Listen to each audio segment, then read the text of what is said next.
The message came at 6:42 a.m. No greeting, no punctuation, no trace of warmth. Just three cold words on my lock screen. Mortgages due. I stared at the screen for a long moment, my fingers still curled around my coffee mug, watching the steam fade as if it too had lost its purpose. I didn't reply right away. I didn't ask how they were. I didn't ask if something had happened. Instead, I typed 5 words. My name is Samantha Ruiz. Then I turned off my phone and set it face down on the kitchen counter. And just like that, it was done. Not the mortgage, not the money, but the part of me that still clung to the idea that I mattered to them, that I was seen, that I was more than just the daughter who paid their bills while her brother played helpless. That morning, something broke. Quietly, like glass under your shoe. You don't hear the snap. You just notice the sharpness later. 3 months earlier, I had been at their house, the same house I had helped pay for over the last 5 years. At first, it was just the mortgage, then groceries, then repairs. When the roof leaked, I was the one who called the contractor. When Mom's car battery died, I drove across town on my lunch break to fix it. I never said no, not once. Meanwhile, my younger brother Lucas, well, Lucas didn't say anything at all. He didn't work. He didn't help. He didn't contribute a single dime. And yet, somehow he was the favorite, the golden boy, the one they always defended with a shrug and a soft sigh. He's just figuring things out. He's 28. That day at their house, I was helping Dad organize paperwork for their taxes. As usual, he didn't understand half of what he was signing. He handed me a folder and said, "Just scan whatever looks important." I didn't think much of it. I'd done this a dozen times before. But when I opened the folder, something caught my eye, a thick envelope labeled in clean, bold font, Estate Plan and Last Will and Testament. I hesitated, not because I was snooping, but because after everything I'd done, the money, the time, the energy, part of me wondered how they saw me when it really counted. So I opened it, and there it was, the house, the savings, the stocks, everything, all of it going to Lucas. Not a single mention of my name, not one word, just a closing line. We love both our children equally. I sat there frozen, the document still trembling in my hands. My name wasn't missing because they forgot me. It was missing because they never saw me. Not really, not ever. The worst part wasn't what the will said. It was how unsurprised I felt reading it. Like my body already knew long before my eyes caught the words. Like every moment of quiet dismissal, every time they brushed off my exhaustion with, "Well, that's what grown-ups do," had been leading to this, the final confirmation that I was never the one they were planning for. I kept reading, even though each sentence hit harder than the last. The house was to be transferred directly to Lucas. Not sold, not split, transferred, as if it already belonged to him. The savings accounts, every cent, were listed under his name. There was even a clause about the antique furniture set in the living room, the one I had paid to restore after termites ruined it last summer, to Lucas Ruiz for his future family home. My hands were shaking now, not with rage, not yet. It was something colder, numbness, the kind that creeps in when something you've always suspected finally becomes undeniable. I stared at my parents' signatures at the bottom of the page. Legal, final, smiling in ink. I must have been sitting there longer than I realized because Dad returned from the kitchen and asked, "Sam, what's taking so long?" I didn't hide the will. I didn't tuck it back into the folder like a secret. I held it up and looked him dead in the eye. "So this is how it is," I said. My voice didn't tremble. It was too calm, too controlled. "Everything goes to Lucas? After everything I've done for you?"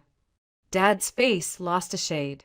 He blinked, then let out a long, tired sigh, the kind of sigh he used to make when I asked too many questions as a kid. "It's not what you think." I nearly laughed. "Really? Because it seems pretty damn clear. I've been paying your mortgage, handling repairs, buying groceries, and Lucas has been doing what exactly?" He looked down, like maybe if he avoided my gaze long enough, I'd let it go. But I didn't. I called out, "Mom." She appeared from the hallway, her expression instantly tensing when she saw what I was holding. At least she had the decency to look guilty. That lasted 2 seconds. "Samantha," she said softly, stepping closer like I was about to cry. "You don't need the inheritance. You have a good job. You're responsible. Lucas, he struggles." That word, struggles, as if it were a virtue. "You just want to make sure he's taken care of," I repeated. She nodded, relieved that I understood. I set the will down on the table, my jaw clenched so tight it ached. "Got it. Good to know where we stand." And I walked out. They didn't stop me. Not really. Not even when the front door slammed shut behind me. I didn't go back the next day, or the day after. I didn't call. I didn't text. And for the first time in years, I let the silence grow between us, and I let it stay. I was done pretending. Done waiting for some miracle apology that would never come. But deep down, I knew it wasn't over. Not yet. Because families like mine, the ones that thrive on control and guilt, never let go quietly. 2 weeks passed. That was their limit. On a Wednesday morning, while I was prepping for a client meeting at work, my phone buzzed. One text. From Dad. Just 5 words. No punctuation. No emotion. "The property taxes are due." I stared at the message for a long time. Not angry. Not hurt. Just stunned by how little they'd understood. After everything. After reading the will. After seeing me walk out. They still thought I would pay. That I would fold. That guilt was still stronger than self-respect. I typed slowly, deliberately. "I'm sure Lucas will handle it." 5 minutes later, my mom called. I didn't pick up. Let it ring. Then a new text came in. "Samantha, please don't be like this. We need to talk." Oh, now they wanted to talk. Now that the bills were due. Now that the roof over their heads, the one I'd been holding up for years, started to shake without me. I waited an hour before replying. "There's nothing to talk about. You made your choice. Now live with it." I hit send and set my phone face down on the desk again. I thought that would be the end of it for the day. But then Lucas joined the party. That evening, right as I sat down with a cup of tea, his name lit up on my screen. "Dude, why are you being such a drama queen? It's not a big deal. Just help them like always." I stared at his words, not sure whether to laugh or scream. "Not a big deal?" I typed back, "No. I think you've got it covered, since you're the favorite and all." He replied instantly, "Oh my God, are you seriously mad about the will? Grow up, Sam. It's just money." Just money. I closed my eyes, took a breath, then sent, then used some of that money to pay for the mortgage. Silence. Then, 10 minutes later, Mom again. "We're your parents. Family takes care of each other. We did so much for you growing up, and now you're just abandoning us." I nearly dropped my phone. Abandoning them? I had spent years making sure they never struggled, all while they praised Lucas for doing absolutely nothing. And now, when I finally stopped letting them bleed me dry, I was the selfish one. I answered simply, "You made it clear I wasn't part of the family when you left me out of the will. Now Lucas can take care of you." I could almost hear her gasp through the screen. That night, I turned off my phone. I didn't want to see any more of their messages. The guilt, the begging, the entitlement, it all blended into one exhausting echo of a role I no longer played. I wasn't their fixer anymore. I wasn't their silent sponsor. I wasn't the invisible daughter who held the roof up while Lucas was praised for breathing. The next morning, I opened my banking app out of habit. That's when I saw it, a money request. From Mom. $3,500. No message. No explanation. Just a transaction. Cold. Calculated. Shameless. It was the exact amount I used to send monthly. The number hadn't even changed. They hadn't bothered to ask. They just assumed I'd cave. That I'd quietly pay like always. That nothing had changed except everything had. I hit decline. 5 minutes later, the phone rang. I didn't need to check the name. I let it go to voicemail. Then another text came through. Samantha, I know you saw the request. Why did you decline it? I stared at the screen, jaw clenched, took a deep breath, typed back, because it's not my responsibility. Try Lucas. Another call. Declined. Then one more message. We're going to lose the house if you don't help us. I laughed. Actually laughed out loud. The dramatics were so predictable, so perfectly rehearsed. I could have written the script myself. They weren't about to lose the house. Not really. They had savings, investments, retirement plans. But dipping into those would mean losing comfort, and they'd rather risk guilt-tripping me into bailing them out than touch their own cushion. I answered, maybe you should have thought about that before deciding I didn't matter. It didn't take long. Dad texted next. You really going to let your parents become homeless? I rolled my eyes. The manipulation was thick now. They weren't just poking at guilt. They were drowning in it, hoping I'd slip too. I didn't even argue. I just typed no. I'm done. Then turned off my phone again. I expected silence. Maybe another day or two of passive-aggressive texts. I did not expect what came next. It was a Friday afternoon. I was halfway through a Zoom call with my team when the front desk of my apartment building called me directly. Ms. Ruiz, your parents are here. They say it's an emergency, that you won't answer your phone. My stomach dropped. They're here. The receptionist hesitated. Yes, and they're being a little pushy. I closed my eyes and pressed my fingers against my temple. Please don't let them up, I said. I'm not expecting anyone. But I knew they weren't leaving. They didn't leave. 5 minutes after I hung up with the front desk, my phone lit up again, Mom. I didn't answer. Then the texts started pouring in. We're downstairs. Open the door. We need to talk. We're not leaving until you speak to us. No apologies. No acknowledgments. Just more demands. I stood by my kitchen window and looked down into the parking lot. There they were, both my parents standing side by side, arms folded like this was some kind of intervention. And behind them, leaning against the car with all the enthusiasm of a bored teenager, was Lucas. Of course, the guest of honor. I felt my blood begin to simmer. They hadn't come to talk. They had come to corner me. The same way they always did, show up unannounced, throw guilt like confetti and hope I'd surrender to their script. But not this time. I grabbed my keys and stormed downstairs, my heels clicking against the tile like gunshots. I wasn't scared. I was furious. The moment I stepped outside, Mom gasped like she hadn't seen me in years. Samantha, she cried, finally. We need to talk. I didn't move. I leaned against the frame of the door, arms crossed. No, you need to leave. She blinked, as if she hadn't understood. Excuse me. You heard me, I said. You don't get to just show up at my apartment and demand money. That's insane. Dad scoffed. You're really going to let us lose the house over a petty grudge? I let out a dry laugh. A petty grudge? You mean the one where I paid your bills for years while you planned to leave everything to Lucas? That grudge. Mom clutched her chest like I'd slapped her. Samantha, that's not fair. We only did what we thought was best for the family. I tilted my head. Best for the family? No.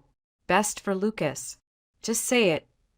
The silence that followed was long, heavy, the kind that settles in your bones.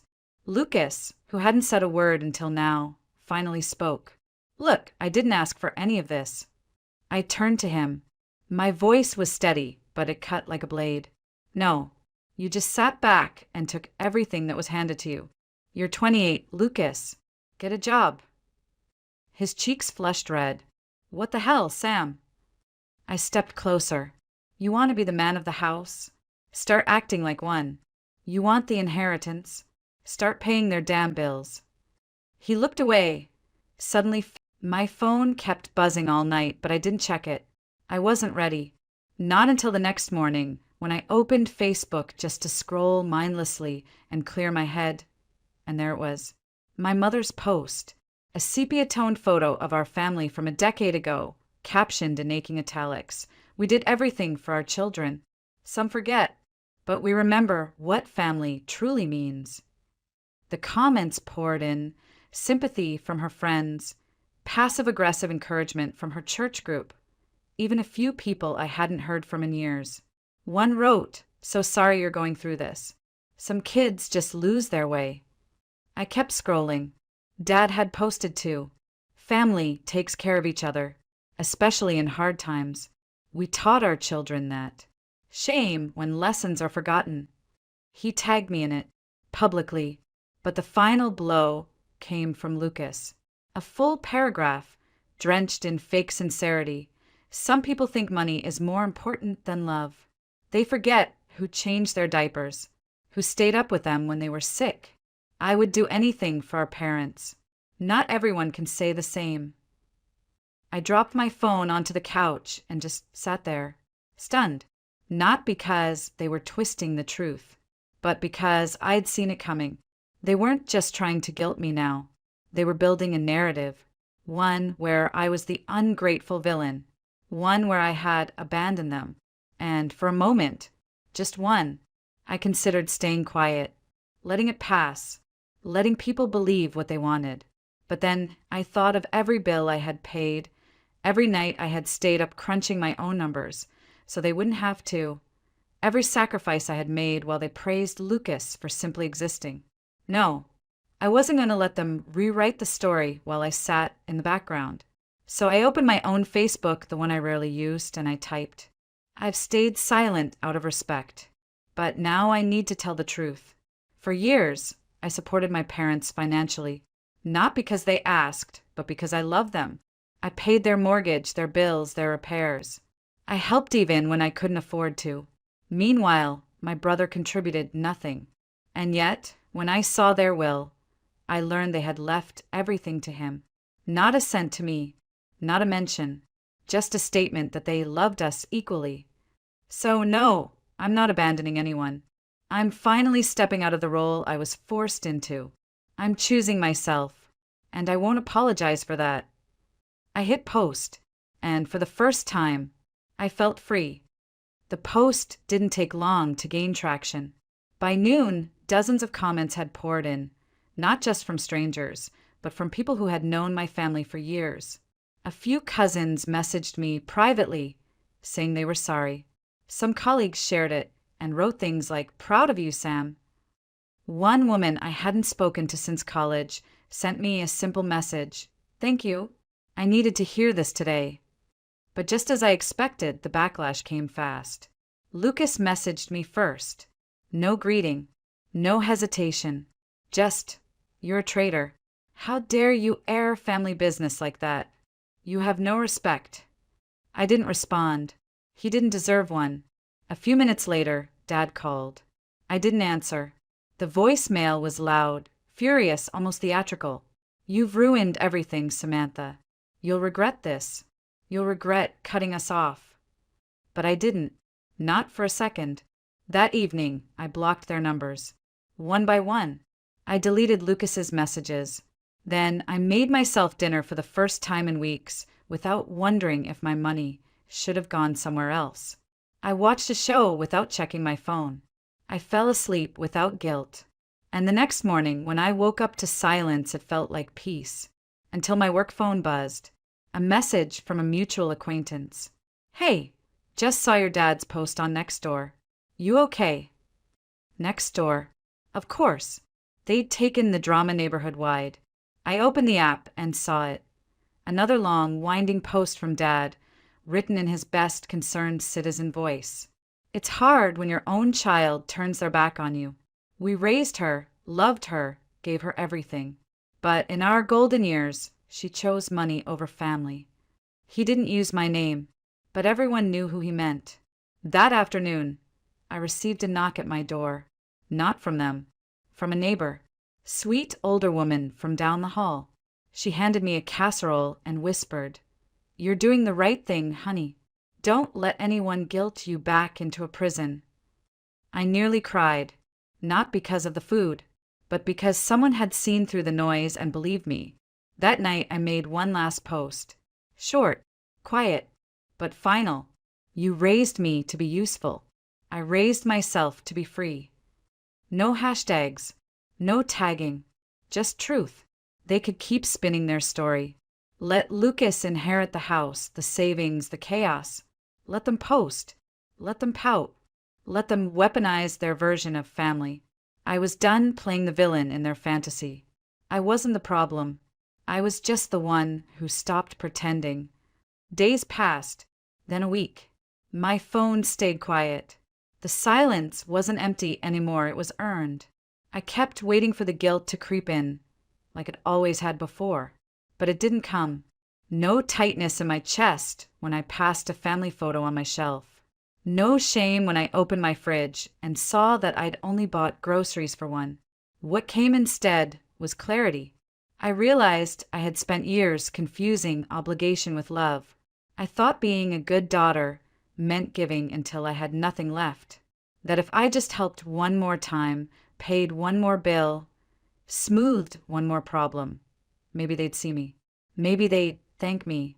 Maybe they'd include me. But they never did, because they never had to.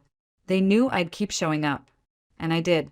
I showed up with cash, with car repairs, with quiet loyalty. I showed up when Lucas didn't. I showed up even when they lied to my face. And when the will proved exactly where I stood, or rather didn't, I still hesitated. Because some part of me believed that family meant forever. But now, I understand something new. Family isn't who expects you to break yourself for them. Family is who sees you, respects you, stands beside you even when you say no. That understanding didn't come from any apology. It came from their absence, from their silence when the money stopped, from their outrage when the truth came out, from Lucas's entitlement, from Dad's cold manipulation, from Mom's crocodile tears. They didn't lose a daughter. They lost access to my time, to my kindness, to my bank account, to my silence. I didn't abandon them. I just stopped holding them up. I stopped playing the role they'd written for me without my consent. And when they looked confused, when they called me selfish, all they really meant was, "You're not useful anymore." That hurt. It really did. But it also set me free. These days, I'm learning what it feels like to be still, to breathe without bracing, to rest without guilt. I started painting again. I joined a book club. I even took a weekend trip, paid entirely with the money I used to send them every month. And for the first time, I didn't feel like I owed anyone an explanation. Not my parents, not my brother, not the people whispering behind their keyboards. I don't feel guilty. I feel whole. Because finally, I'm living a life where I am no longer a tool for someone else's comfort. I am not a villain. I am not a savior. I am free. A few weeks later, I received a letter. A real one. Handwritten, stamped, folded into a soft pink envelope with my full name written in Mom's cursive. For a moment, I didn't open it. I just stared at it on the counter, half expecting it to whisper old guilt into the room. But eventually, curiosity won. Inside was a single sheet of paper. No dear. No love. Just a message. Clipped, careful, and still somehow soaked in judgment. We don't understand what changed. You used to care about us. We never thought you'd become so cold. You've embarrassed the family. But the door is always open if you're ready to be civil. I folded the letter in half and slid it into a drawer I no longer opened. Because nothing had changed except me. I hadn't become cold. I had become clear. There was no apology, just expectation, no responsibility, just shame wrapped in polite handwriting. They still didn't get it. Maybe they never would. They hadn't lost me when I posted the truth online. They hadn't lost me when I said no at the front door. They hadn't lost me when I blocked the messages or declined the transfer request. They lost me the moment they put ink to paper and decided my name didn't belong in their future. And I was done pretending that decision hadn't meant something. Lucas never reached out again. I saw he got a new job, part-time, something small. Maybe my absence forced a change. Maybe not. Either way, he's no longer my problem. He can pay his own bills. Or not. That's his choice. As for me, I moved to a smaller apartment. I stopped overworking myself to chase a version of success that only ever existed to make them proud. I took a weekend class in photography. I made new friends. I started choosing things just because they made me happy. There are still moments, quiet ones, when I hear a song that reminds me of Sunday mornings in our old kitchen, when I walk by a family laughing together and feel a strange ache in my chest. But it passes, because I know this truth now. You can miss what never truly held you. You can grieve something that never gave you shelter, and you can still be right to walk away. I didn't walk away from love. I walked away from a transaction, disguised as it, and I don't owe them a return. Not for the past, not for the silence, not for the healing. I've already paid, and now I live, not to prove anything, not to get anything, just to be free.